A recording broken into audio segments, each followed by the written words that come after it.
Have you ever wondered what a civilization would look like if it moved beyond bodies, beyond planets, even beyond reality as we know it? Well, today we're diving into a concept that does just that. It's called the chorus. And in this explainer, we're going to explore this totally post-physical society and what it might just reveal about the ultimate future of intelligence itself.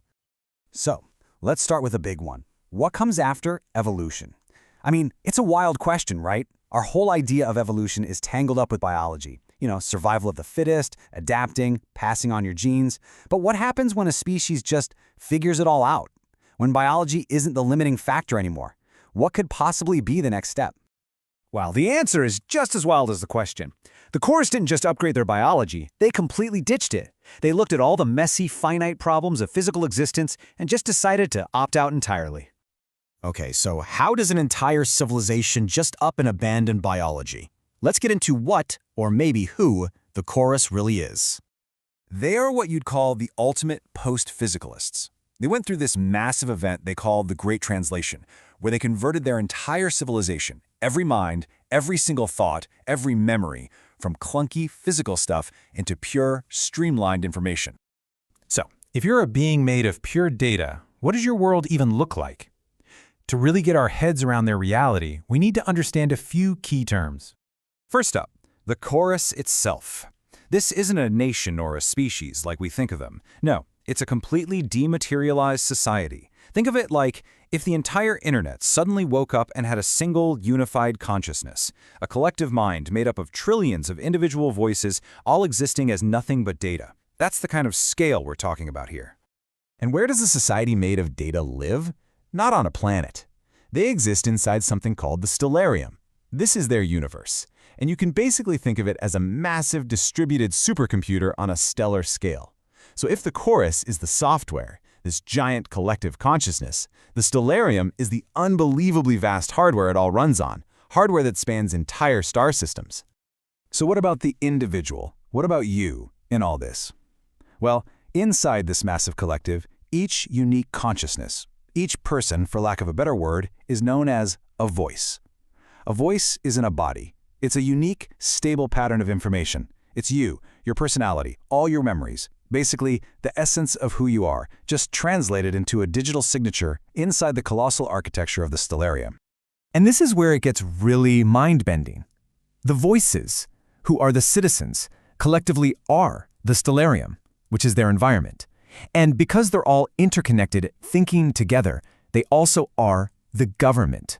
The people, the place they live, and the rules they live by, they're all the exact same thing.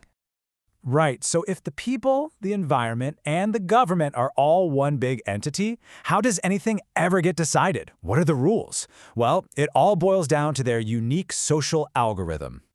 You can just forget about elections or laws or political debates. In the chorus, decisions aren't really made, they just emerge. It's this constant rolling consensus of trillions of voices all thinking in unison. It's less like politics and more like a change in the weather, just a natural, emergent property of the entire system thinking as one. So, in a society with no money and no traditional power, how do you get any influence? It's all about something called signal strength, and it's basically a perfect meritocracy of the mind. A voice's influence has nothing to do with wealth.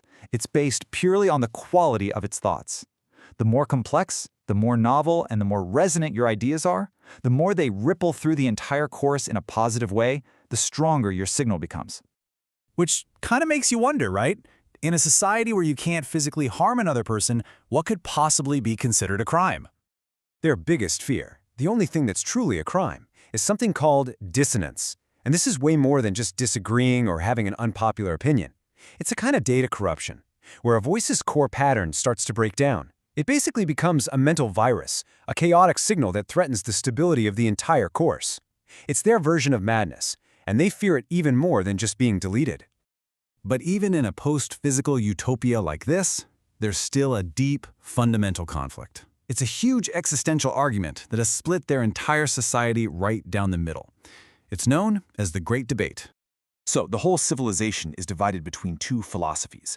On one side, you've got the preservationists. Their goal is perfection, an eternal, unchanging state of being. They want to seal the system off from the rest of the universe, just repeating their consciousness perfectly forever to avoid any risk of corruption or dissonance.